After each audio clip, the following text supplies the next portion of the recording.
महाराष्ट्र दिनाच्या खूप खूप शुभेच्छा देतो। या मंगल दिनी या ठिकाणी उपस्थित आपल्या महापौर नीता ठाकरेजी, आपल्या विभागीय आयुक्त विजयलक्ष्मी बिद्रीजी, आपले पोलीस आयुक्त रवींद्र कुमार सिंगलजी, महानगरपालिकेचे आयुक्त विपिन इटनकरजी, आपले NITचे NMRDचे कमिशनर संजय मीनाजी, IG संदीप पाटीलजी, आपले जॉइंट CP श्री रेड्डीजी, आपले जिल्हाधिकारी कुमार आशीर्वादजी, SP हर्ष पोद्दारजी, विनायक महामुंजी, संजय जैनेजी, डॉक्टर राजू पोद्दारजी, या ठिकाणी अनेक उपस्थित मान्यवर, स्वातंत्र्य संग्राम सैनिक आणि उपस्थित सर्व अधिकारी, नागरिक, पत्रकार बंधू भगिनी, खरं तर 1 मे 1960 पासून या 62 वर्षाच्या कार्यकाळामध्ये आपण महाराष्ट्रामध्ये अनेक स्थित्यंतर आपण बघितली आहे। खरं तर या महाराष्ट्रामध्ये अशी स्थिती होती की साधं वाहन सुद्धा ग्रामीण भागात पोहोचायचं नाही, जिल्ह्याशिवाय उपचार व्यवस्था नव्हती, मुंबई पुण्याखेरीज इतर महाराष्ट्राची औद्योगिक प्रगती नव्हती। पण महाराष्ट्राच्या निर्मितीनंतर विदर्भ, मराठवाडा, उत्तर महाराष्ट्र, पश्चिम महाराष्ट्र या भागामध्ये आणि या मागासवर्गीय क्षेत्राचा विकास करण्याकरता अनेक या ठिकाणी सरकारच्या माध्यमातून या ठिकाणी अनेक विकासाच्या नवनवीन पर्वणी सुरू झाल्यात आणि खरं तर अनुशेष भागामध्ये या ठिकाणी मोठं काम या आपल्या सरकारच्या माध्यमातून करण्यात आलं। खरं तर आपल्या महाराष्ट्राच्या प्रगतीच्या या आलेखामध्ये अनेक दिवंगत खूप महत्त्वाच्या नेत्यांचाही सहभाग आहे। आज या ठिकाणी अनेक नेत्यांचा उल्लेख आपण करू शकतो, पण खऱ्या अर्थाने या ठिकाणी आपल्या या महाराष्ट्र राज्याच्या 67व्या स्थापना दिनानिमित्त खरं तर या ठिकाणी या मंगलमय पवित्र दिनानिमित्त आपल्या सर्वांचा अभिमान उंचावणारा दिवस असताना या ठिकाणी महाराष्ट्राच्या 14 कोटी जनतेच्या आशा अपेक्षा आणि स्वप्नाला भरारी घेण्याकरता आणि पंख देणारा हा खऱ्या अर्थाने दिवस आहे। खरं तर आजचा दिवस आपल्याला महाराष्ट्र दिन तर आहेत, यासोबत कामगार दिन, मराठी राज्यभाषा दिन आणि आज बौद्ध पौर्णिमाही आहे। त्यामुळं खऱ्या अर्थाने या ठिकाणी आपल्याला महाराष्ट्राच्या औद्योगिक, आर्थिक आणि पायाभूत प्रगतीचा कणा म्हणजे आपला जो कामगार वर्ग आहे त्यांच्या अहोरात्र कष्टाने आज महाराष्ट्राचं आर्थिक इंजिन या ठिकाणी पुढे जात आहे आणि म्हणून या कष्टकरी बांधवाच्या सन्मानाची, सुरक्षेची आणि सामाजिक न्यायाची पूर्ण जबाबदारी आपलं सरकार, देवेंद्र फडणवीसचं सरकार करत आहे। सरकार आपले या ठिकाणी या कामगार जो आपला या देशातला महाराष्ट्राचा अत्यंत अविभाज्य अंग आहे त्यांनाही या ठिकाणी मी त्या ठिकाणी त्यांचं खूप खूप अभिनंदन करतो। खरं तर 1 मे 1960 नंतर महाराष्ट्र राज्याच्या स्थापनेला खरा तर मराठी भाषेला अधिकृत दर्जा हा या ठिकाणी राजभाषेचा दर्जा मिळाला आणि म्हणून आज राजभाषा दिन आपण या ठिकाणी साजरा करतोय। पंतप्रधान नरेंद्र मोदी यांच्या नेतृत्वात केंद्र सरकारने मराठी भाषेला अभिजात दर्जा देण्याचा ऐतिहासिक निर्णय 3 ऑक्टोबर 2024 ला घेतला आणि या निर्णयाने संपूर्ण देशामध्ये, जगामध्ये मराठी भाषेला एक उत्तुंग उंची या ठिकाणी मिळाली। त्यामुळे या ठिकाणी मी माननीय पंतप्रधान नरेंद्र मोदींचं मराठी भाषेला अभिजात दर्जा दिल्याबद्दल त्यांचा आभार मानतो। खरं तर माननीय मुख्यमंत्री देवेंद्र फडणवीसजींनी आणि त्यांच्या नेतृत्वात मराठी भाषेला संपन्न आणि अधिक विस्तारित करण्याचं कार्य या ठिकाणी महाराष्ट्रात नव्या जोमाने सुरू झालेलं आहे। शांती, अहिंसा आणि करुणेचा संदेश देणारे बुद्ध पौर्णिमे तथागत गौतम बुद्ध, महामुनी तथागत गौतम बुद्ध यांचा पवित्र दिवस आणि खरं तर आपण आज सर्वच तथागत गौतम बुद्धांना या ठिकाणी नतमस्तक होतो आहे। त्यांना या ठिकाणी आपण सर्व या जगाला, देशाला सुरक्षित ठेवण्याचा, शांततेचा मार्ग या ठिकाणी जो महामुनी तथागत गौतम बुद्धांनी दिला आहे त्या शांततेच्या मार्गाला आपल्याला सर्वांना स्वीकारायचा आहे। खरं तर मी आजचा दिवस केवळ ध्वजारोहणाचा नाही तर संयुक्त महाराष्ट्रात बलिदान दिलेल्या 107 हुतात्म्यांना त्या ठिकाणी या ठिकाणी नतमस्तक होणारा दिवस आहे, स्मरण करणारा दिवस आहे। खरं तर आजचा दिवस मराठी माणसाच्या अस्मितेचा आणि राज्याच्या स्थापनेच्या संघर्षाचा आणि अभिमानाचा दिनही आहे. खरं तर आज महाराष्ट्राच्या प्रगतीचा, पराक्रमाचा आणि महाराष्ट्र धर्म जागवण्याचा उत्सवही आहे. छत्रपती शिवाजी महाराज व भारतरत्न डॉक्टर बाबासाहेब आंबेडकर यांच्या विचार मार्गावर चालणारा हा महाराष्ट्र हे देशातील सर्वात पुरोगामी आणि प्रगतिशील राज्य आहे आणि ही चेतना मनामनात रुजवणारा सुद्धा आजचा दिवस आहे.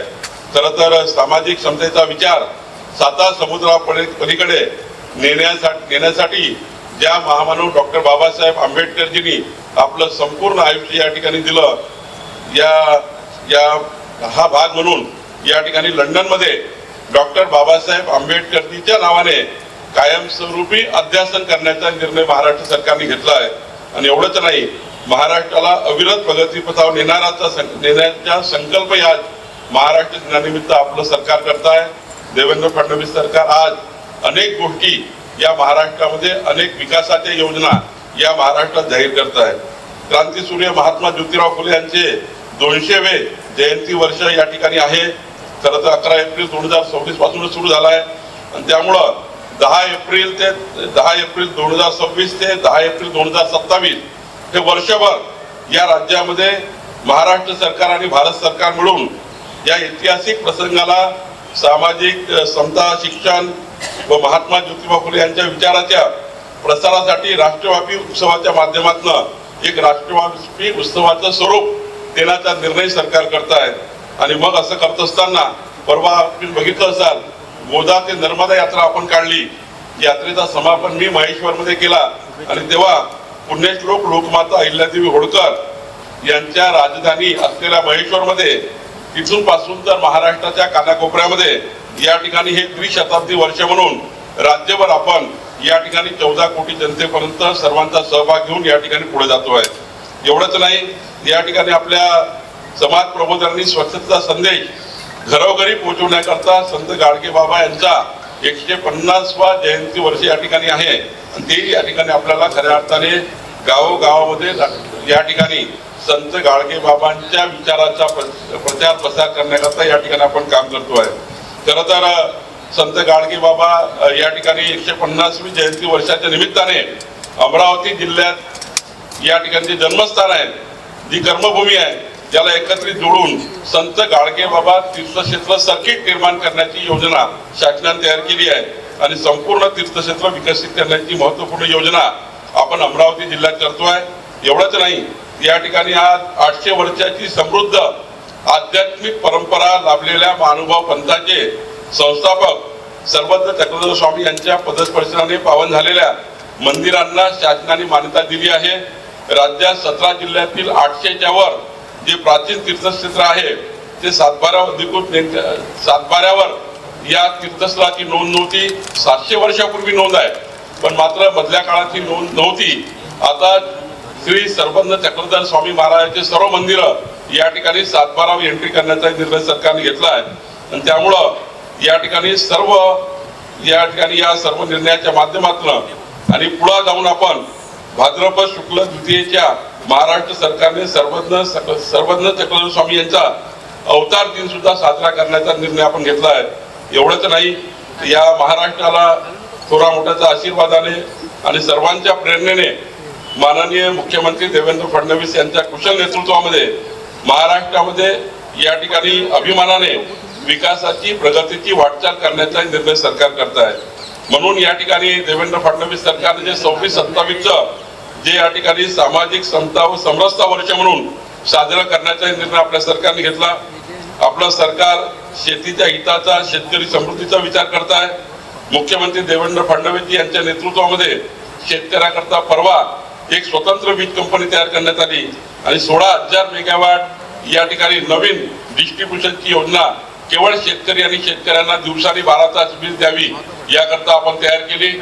आणि याकरता मला या गोष्टीचा अभिमान आहे, देशातील जे एकूण सोलर पंप लागले, जे एकूण सोलरायझेशन झालं, त्यातलं एकटं महाराष्ट्रामध्ये 60% देशाच्या वाटा आपला 60% आहे.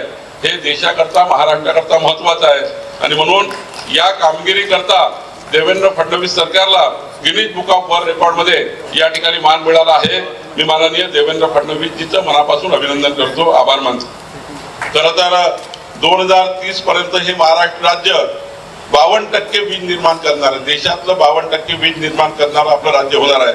आणि याकरता या ठिकाणी फार मोठा रिन्युएबल एनर्जीच्या माध्यमातून आपण या ठिकाणी काम करतोय. खरं तर आपल्याकडचा अभिमान आहे की महाराष्ट्राला देशाच्या जगाच्या पाठीवर ज्यांनी एक स्थान मिळवून दिलं असे नागपूरचे प्रसिद्ध उद्योजक श्री सत्यनारायणजी नुवाल, तसेच अमरावती जिल्ह्यामध्ये गुरुकुल मोजरीचे राष्ट्रसंत तुकडोजी महाराज आश्रमाचे सरचिटणीस जनार्दन पंत भोसे गुरुजी यांना भारत सरकारने पद्मश्री किताब या ठिकाणी जाहीर केला आहे. त्यांचे मी या ठिकाणी अभिनंदन करतो, त्यांचे या ठिकाणी खूप खूप अभिनंदन करतो. नागपूरच्या क्रीडा क्षेत्राला नवीन दिशा देण्याकरता या ठिकाणी अल्फिया खान पठाणीने नुकतेच मंगोलिया येथे आंतरराष्ट्रीय बॉक्सिंग चॅम्पियनशिप या ठिकाणी मिळवलेली आहे. मी अल्फिया खान हिचेही या ठिकाणी आज अभिनंदन करतो. तिला सिल्वर मेडल या ठिकाणी मिळाला आहे, हे आपल्याकरता आनंदाची आणि अभिमानाची गोष्ट आहे. खरं तर 2047चं विकसित भारताचा संकल्प प्रधानमंत्री मोदीजींनी करत असताना या ठिकाणी महाराष्ट्रालाही 2047चा विकसित महाराष्ट्र करण्याचं ध्येय देवेंद्र फडणवीस सरकारने घेतलं आहे. आपले राज्याचे महत्वाचे नेते केंद्रीय मंत्री नितीन गडकरीजी यांच्या नेतृत्वामध्ये देशामध्ये महाराष्ट्रामध्ये ज्या पद्धतीचं डेव्हलपमेंट सुरू आहे, प्रधानमंत्री मोदींच्या सरकारमध्ये सर्वात सक्षम मंत्री म्हणून महाराष्ट्राला देशाला एक नवं वळण देण्याचं काम माननीय नितीन गडकरीजींनी केलं. आणि आपल्याकरता सौभाग्य आहे की नितीनजींनी नागपूरमध्ये आपल्या विदर्भाकरता अत्यंत महत्वाचं विकासाचं स्थान या ठिकाणी आपल्याला दिलं आहे. खरं तर महाराष्ट्राला जागतिक AI आर्टिफिशियल इंटेलिजन्सच्या माध्यमातून AIच्या माध्यमातून आपल्या महाराष्ट्राला जगाच्या पाठीवर नेण्याकरता आणि भारतात सर्वप्रथम राज्य करण्याकरता 2026ची AI पॉलिसी महाराष्ट्राने दिली आहे. आणि मला विश्वास आहे की या 2 वर्षामध्ये AI मध्ये 10,000 कोटीची गुंतवणूक होणार आहे. 1.5 लाख लोकांना रोजगार निर्मितीचा या ठिकाणी एक प्रकल्प AIच्या माध्यमातून आपण तयार करतोय. आणि AIच्या ज्या पद्धतीची सुधारणा आपण करतोय, जी पॉलिसी आपण आणली आहे, महाराष्ट्र हे जगाच्या पाठीवर एक उंची स्थापन करणार आहे.